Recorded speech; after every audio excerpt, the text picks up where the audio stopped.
Hello, hello. Welcome everyone. Welcome everyone to another stream, to another conversation.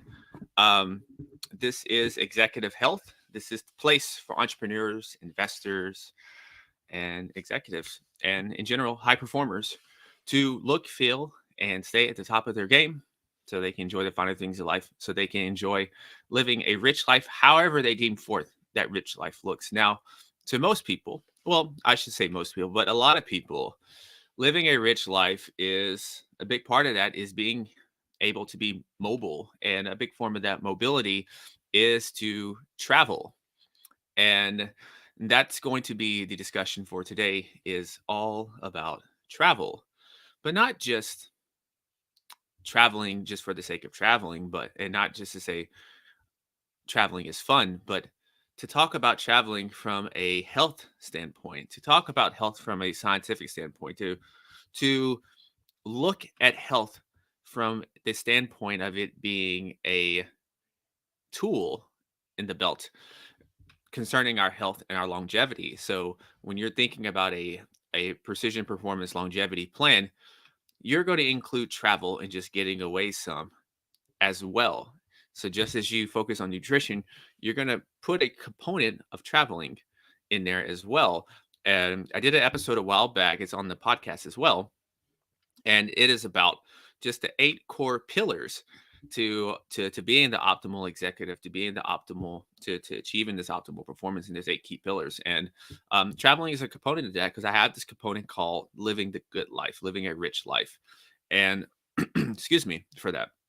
So that's kind of what's on the agenda today. And whether you're watching this live or you are watching this on the replay, um, thank you. And if you this is your first time here, go ahead and like and subscribe, and thank you for stopping by. If this is not your first time here, go ahead and hit the like and subscribe button as well. And also, um, share this as well to um, people who are into traveling and haven't really thought about this perspective. I know a lot of times, from I'm still new to getting on the internet, and oh, I shouldn't say new to getting on the internet. I'm new to a lot of stuff that's going on in, I guess, the YouTube space. And a lot of the conversations that I've seen around traveling are mostly to deal with dating and relationships, and that sort of thing. So I think today's presentation will be um, fairly different, and hopefully eye opening, and hopefully it gives a more holistic and broad perspective when it comes to traveling and everything. So I'm going to sip my coffee real quick, and I'm enjoying my cheap dollar store coffee today.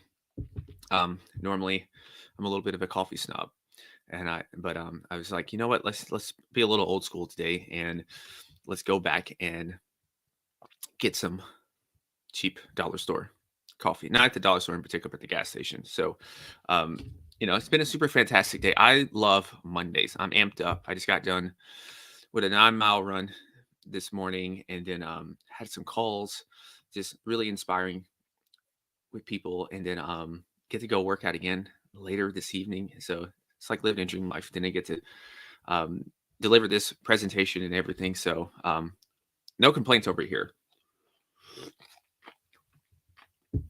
But we're going to go ahead and get this show on the road. So as you said, 8 scientific reasons why traveling is healthy. And this image here is of London. I absolutely love London. Absolutely love London. I took a trip to London, and um, even as a little boy, London had my heart, I think. But just taking the trip over there really solidified that. So I just absolutely love the shot of London. London reminds me a little bit of almost like a cleaner. I always said it's like cleaner New York. The tube is just so clean compared to the subway in New York, where it's filled with a bunch of rodents and everything. And so, but every city has this problem. But I absolutely love London, and hopefully at some point next year, I should be making my way over there. And hopefully this time I'm going to stay a little longer, just to really take the scene and take the city in and enjoy it a little more. So the first thing here is 29%. 29% is, and according to a study published in Hostel World and Global Traveler Report, 29% of Americans have never been abroad. And Americans are half as likely as Europeans to go abroad. And to even just visit even more than one country, Americans are less likely than Europeans, which is probably no surprise. The average resident of the UK has visited around 10 countries. And Germany, it's been about 8 countries. French, it's 5 countries. And the American is 3 countries. So we are not well-traveled people. But some people would say you have the advantage because we have the states here. And so so who wants to travel abroad? I don't know. I always try to think of the other side of the view and what would that person maybe say. Now, traveling isn't just fun. Traveling can help your health span. Traveling can most definitely help your lifespan. And there's a third category that I often talk about in consultations and with clients is that traveling can help your well span as well. And that's just the quality, that's just your everyday living. How are you existing through this thing? And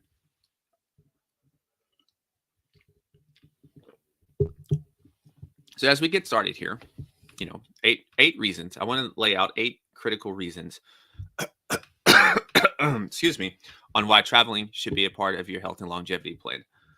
And pardon me for the cough. I was kind of an idiot this morning, and so I did not bundle up properly when I was running, and so it tends to happen. And then I was a little dehydrated since I've been talking for the last few hours. So the very first point when it comes to traveling and why it's healthy, first and foremost, it's reinvention. And I know when this word reinvention, maybe it's used a lot, but really and truly, I would say my biggest benefit when I took my first trip abroad, the reinvention of it, it was, and I think there's 4 critical components of this, and that's our identity, that's our self-esteem, that's to avoiding complacency, and that's to avoiding monotony. And I think of traveling, and it can serve as our best friend. It can serve as our best friend in terms of helping us really and truly revive our spirits, helping us to revive and change our identities. A lot of times we feel that you want to change, but it's just hard to do that because you're in this familiar environment. You're surrounded by people who are familiar with you. So it's very hard to change with those people because on one hand, those people are not going to actually let you change. And so I think of traveling as an antidote. Think of it as an antidote. And when you hear the word antidote, you think of something that's going to maybe relieve a pain, something that's going to help flush out a poison. And many of us on a day-by-day basis, many of us actually need an antidote to reinvigorate our lives, to reinvigorate our passion for making a difference in this world, to reinvigorate our passion to take care of our health, to take care of our health better, to reinvigorate ourselves, to just really take advantage of the opportunity and the moment that we have here in this world. And so reinvention is the first critical core component of that. And the second one here is going to be heart health and metabolic health. And at the crux, at the very middle of any type of anti-aging longevity plan, when it's being formulated and created, you're going to look at an individual's metabolic health. And I did a presentation, I believe, last week on metabolic health, in particular, lowering blood sugar. And heart health goes along with that as well. These are 2, and if you include metabolic health, it's a couple things that's incorporated with metabolic health. Combine that with heart health, and you're going to have a lot of the chronic illnesses that plague us as a society. And I'm speaking from the perspective of the States right now. You're going to have a lot of the top 10 that usually takes us out. And a lot of these are preventable. That's the thing about it. A lot of these are preventable through diet, exercising, lifestyle. Those things can help.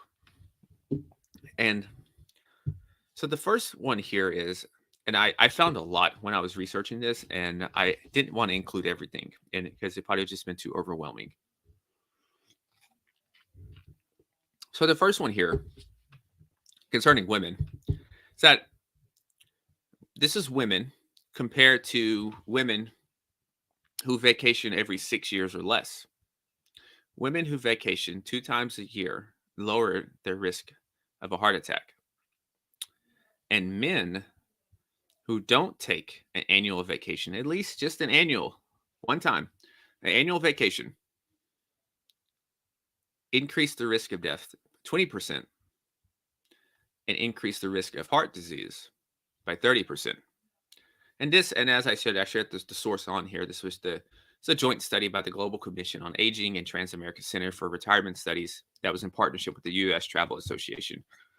But something like an annual vacation for men that we won't take.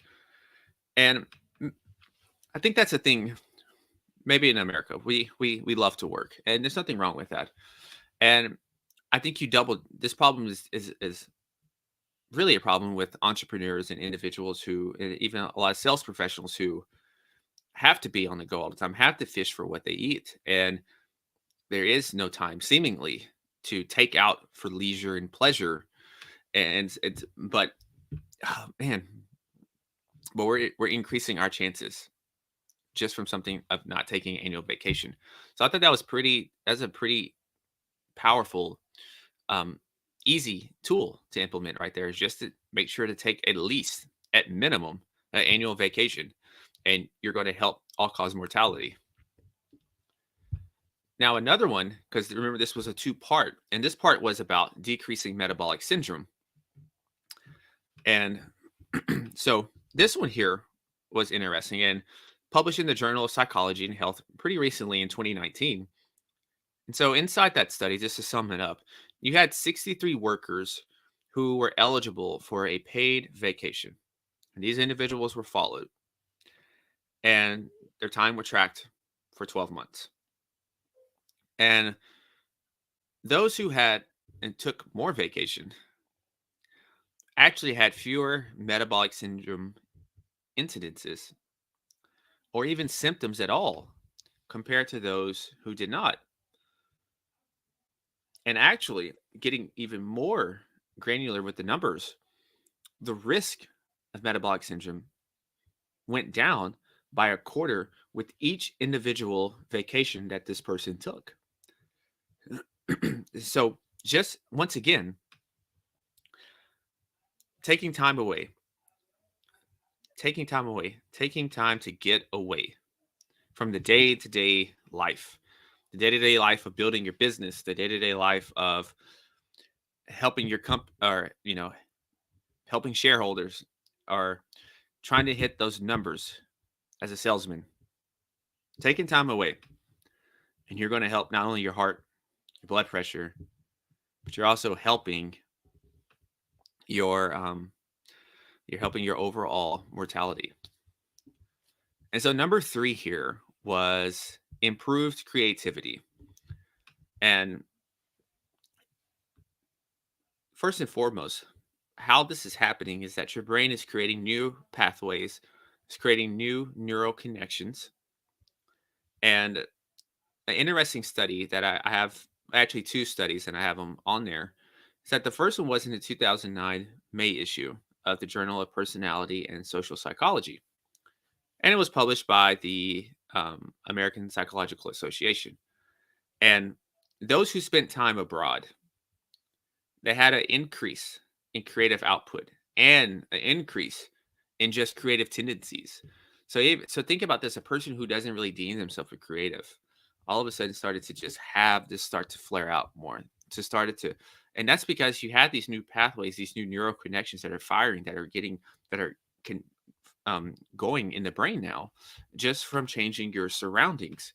And one thing though, when you do this, and I made sure to remember this as well when I took my trip when I went abroad, is that you have to interact with the you have to interact and you have to immerse yourself with the local culture there.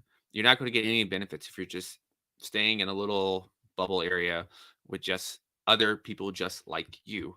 So immerse yourself, go out to the stores and talk, and just go out to the restaurants, go out to all sorts of things, and just really immerse yourself and live like a local. And that's the other caveat with that particular study right there. And the next one was, this was the 2014 Academy in Management, and people's creativity for up to 2 weeks after returning from their trip was increased significantly. And in this study, 270 people were researched on this study. And a lot of this comes down to cognitive flexibility. Is that, once again, I want to reiterate, your brain is making new pathways, your brain is making new neural connections. And, speaking of that, just ironically, I talked about the brain and how to build a smarter, more efficient, and healthier brain. I talked about that, I think, 2 weeks ago, and that's a live stream as well. So go back and check that one out if you have it as well. So number 4 is to control stress, to mitigate stress. So what you're doing here is you are, first and foremost, you're lowering the risk of burnout. Just grinding day in, day out, 10, 12 hours, grinding, the first few years or even longer, you're bootstrapping your business, your startup, or you're working yourself up to the C-suite, or you're hitting these numbers with sales. You need to make so many calls a day, and then so many calls a day are going to equal so many appointments, and then so many appointments are going to equal sales. And this can be a grind because you still got relationships as well. And let's be honest, relationships as can also be a stressor as well to the human system.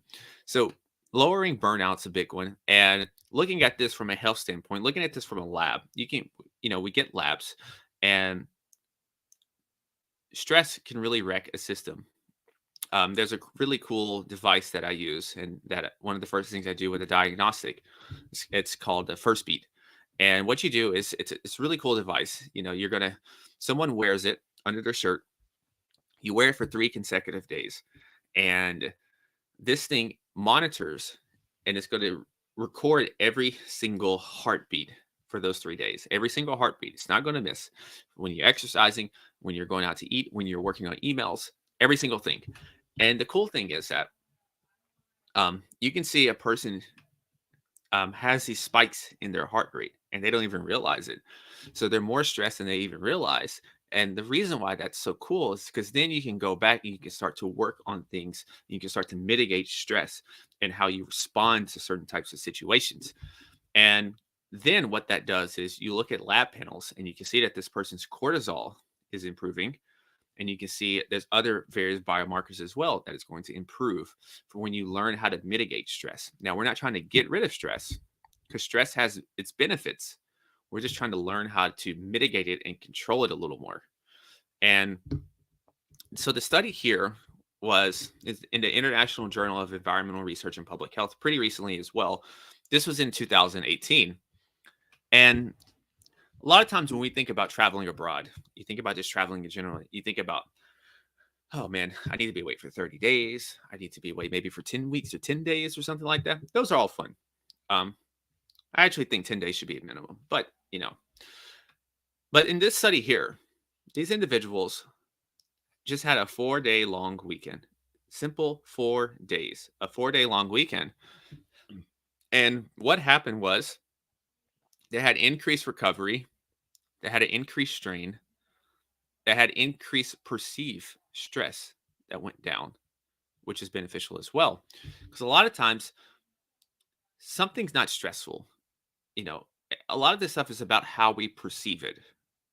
Do I perceive this to be a stressful thing or not?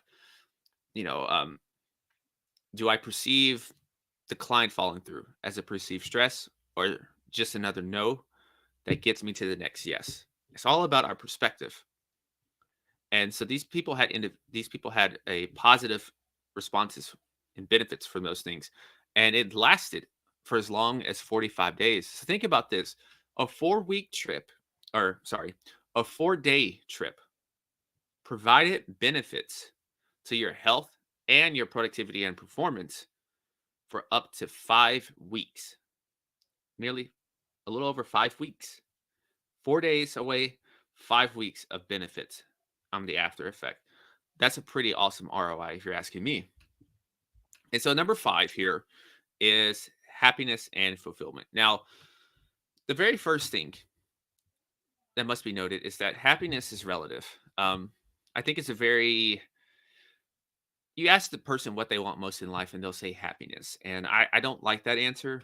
I don't strive for happiness in my life, as that's what I made it, is like I'm just trying to be happy, because happiness is relative and it's quite fleeting. It's quite fleeting, like a wave. So that's why I also added fulfillment with this as well, because I think fulfillment brings a sense of joy. Fulfillment brings a sense of meaning. Fulfillment brings a sense of identity. And so there's a couple things here that I found was interesting, and I have 3 studies here that I'll go through. And the first one was, this is a study from Cornell University, and it found that people, from simply planning a trip, just the act of planning a trip, received more happiness compared to someone who's just going to buy something. So think about that. Me just going to plan a trip, the sheer act of planning a trip, getting on Skyscanner, getting on Google Trips, looking up different hotels, which I actually enjoy, and or planning different hikes that you're going to do with the country, planning a marathon that you're going to do, which I have a marathon planned next year, and um, those things bring excitement, and that's true. I thought about this as I'm doing the beginning stages of planning the marathon. Okay, you sign up for the marathon. Okay, then you're thinking about where you're going to stay. Then you're thinking about, what am I going to do after the marathon? I'm going to get a massage and all sorts of recovery things. So now I'm locating the places around the city that's going to take care of that for me. You're thinking about, how long do I want to stay after? How long do I want to get there beforehand? Maybe I want to go to another city while I'm there. So you have all these possibilities, and it's exciting. It gives you energy to take care of business in this moment right now if you're lacking in motivation, because you have something to look forward to. And experiences always trumps a material item. Now, there's a lot of material items I like, but experiences always trump material items. So the second part here is a key one. We hear depression, mental health. These things are always these things seemingly are prevalent more and more and more in our society now. We hear a lot of these things like, I'm depressed, or I need to go to my therapist, or my anxiety is through the roof. And actually, through the pandemic, anxiety did run up, and I think a lot of people still haven't recovered from that. And you can kind of feel that. You can specifically, in terms, you can feel their tension. You can feel their tension, and something like just getting away once again is going to help with that. And so the 2 studies here to piggyback on that is, like, the first one, it was a 2014 survey that's surveyed by the Diamond Resorts International. And they found that over 3/4 of respondents reported feeling happier when they planned a trip at least once a year. So once again, this goes back to what I mentioned previously, that the sheer act of planning something elicits excitement, elicits energy that you can take into the present day right now and be more productive. That you can take right now to improve your well-being, your mental health, because you got something to look forward to. And the last part, and this was a rural Wisconsin study, and it was with women. But this applies to men as well, because, I mean, I'm going to be honest. If the women were stressed, then the men are probably 2 or 3 times more stressed, because men live much more harder lives typically than women. So so that's why I included this one. So the last part, this one was just women, but you can apply this to men, because men live very stressful lives because there's a lot of responsibility on our shoulders. So this one was that 2 or more vacations per year was less likely to report symptoms of depression compared to those who only vacation every 2 to 6 years. And this is for women. I would have, and so that's why I think for men, the same is going to apply. Actually, you probably need to bump that up because, like I said, men are very stressed. Men have a lot of burden on them. So, number six is a resilient immune system. One of the most interesting things when they're like, Julian, why do you try all these different gadgets, these tools, these supplements, and all this stuff? And I tell them simply, it's for resilience. I don't really think about health that much. I think about resilience. I don't try to avoid things. I try to be ready for when they come, whether it's a virus, bacteria, whatever comes my way. I want my system to be strong enough to be able to handle it. It may knock me down, but I want to be able to recover quicker and get back up and get back moving. That's what optimal health looks like to me. We're all going to get knocked down, but it's about how quick can we get back up. And so here, what I found interesting, and I should say with the resilient immune system, the first thing I want to throw out things like poor sleep, unhealthy eating, contaminated foods, contaminated drinks. Of course, that's not good. Let's get all that out of the way. Now, when we think about the immune system, we are going to have stronger antibodies. We're going to have an improved immunity. We're going to have a more adaptive system that can handle a more diverse array of things when we encounter it. And a random thing is think of in the coastal areas. If you're living in the coastal area, you're eating more seafood, you're swimming. Typically, that's going to increase your levels of iodine, which can help with immunity, which then can also improve and help typically with our thyroid functioning. Because a lot of people are deficient in iodine, and the table salt, that's a whole different type of iodine that's not the best. And so the study of focus here was once again in the Journal of Environmental Research and Public Health, and this was just from last year in 2021. And so what they found here was that it may, because this is still very new here, so it's not conclusive, but I would say it's conclusive. It makes sense. But exposure to different types of bacteria provokes the multiplication of T cells, which then are going to help guard your immune system. So your body is more adapted and your body can handle these different foreign particles and substances that comes your way in a more optimal manner. And so number 7 is improved body composition.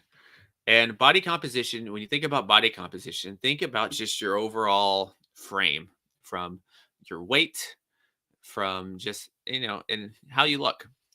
And the reason why I included body composition on here is because body composition plays a part with metabolic health. Body composition plays a part with blood pressure.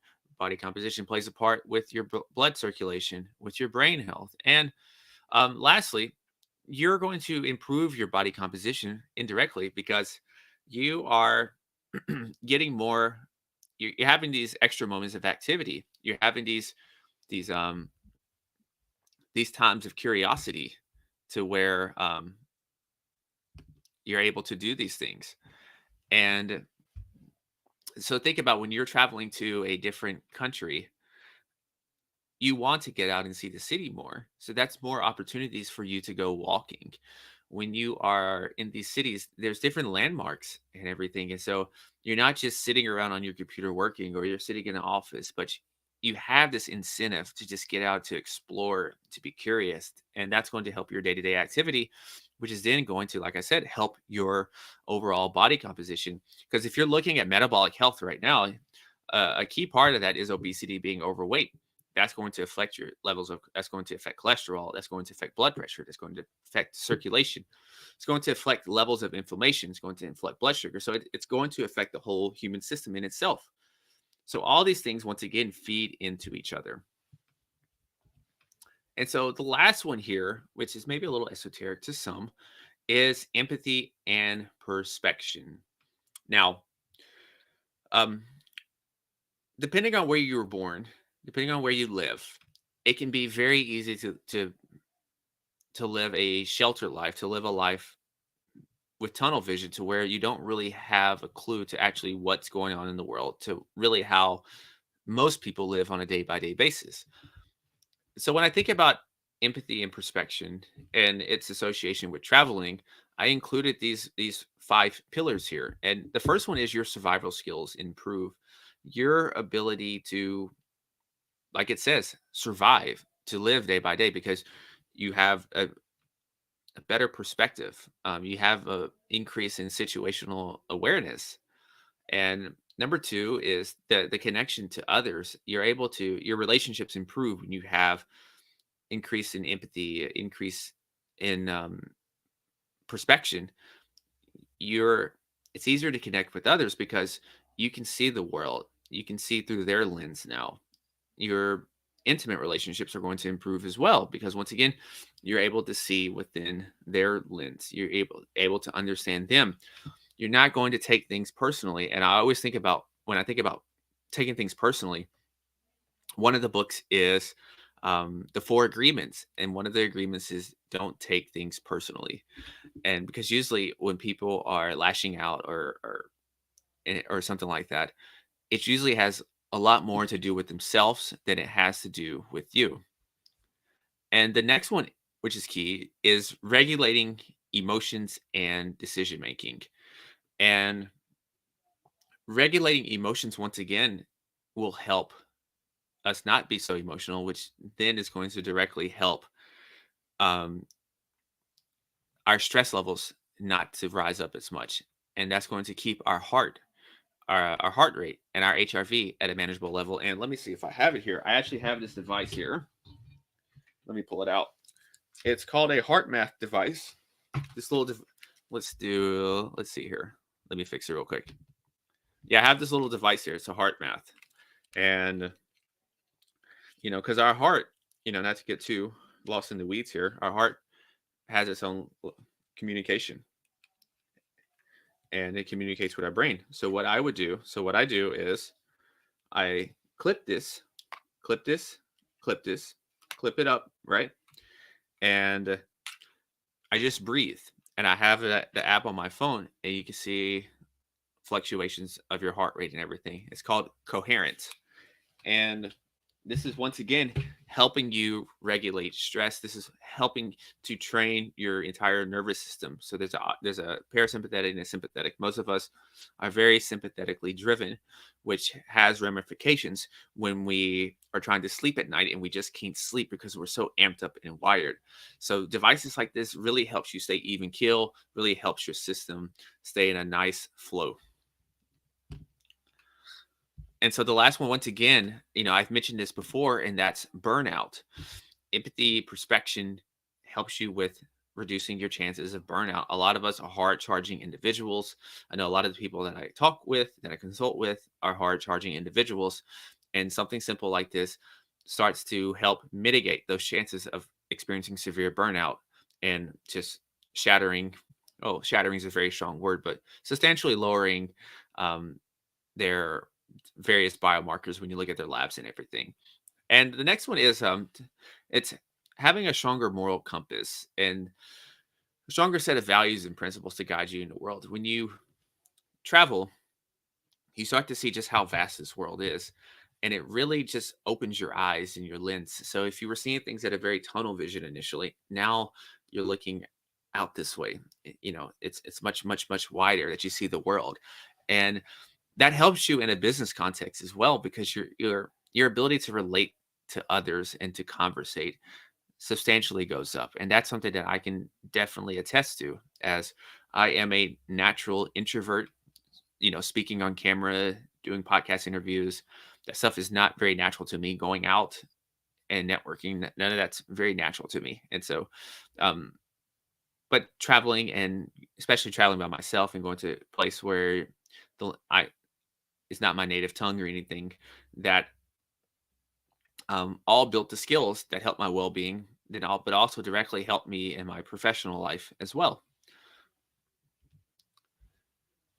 So this picture here, just in case people like pictures, this is Porto Alegre, and so this is in Brazil. And so once again, to kind of sum this up and put a bow tie on it, is why traveling should be a part of our health and longevity plan. And number one is, and I think it's probably the most important, is reinvention, and reinvention has something to do with identity. When we think about reinvention, you think about the person who that you meet that person in high school, they're still the same person. They're still reliving the old glory days. And reinvention is also is a great way to just change up the scene, to get away and to start being a new character. And that's not faking it, but it's being a person who you probably felt like who you are really inside. And it's also going somewhere where you're treated better, going somewhere where you're treated best. Shout out to Nomad Capitalists. And number two is heart health. And I didn't include so heart health and metabolic health. Number three is creativity. And that's overall brain health as well. Number four is to be their ability is improved to control stress, to mitigate stress. Number five is to have a sense of happiness, whatever that means to you, and have a greater sense of fulfillment and purpose. And number six is to have a more robust and resilient immune system. Number seven, improving your body composition, which is then going to directly influence and benefit your various biomarkers, such as through your blood sugar, through your cholesterol, through your cortisol, and many, many other biomarkers. And lastly, it is empathy and perspective to really open your lens and your worldview in this world. It makes you, you're going to improve your emotional intelligence, which is going to not only help you with your relationships, both personal and professional, but it's also going to help with how you perceive and respond with stress, which is going to indirectly also help your entire human system because you are more in this flowy, coherent state. And so, any questions for anyone who's going to watching the replay or anything, as always, reach out to Julian at executivehealth.io.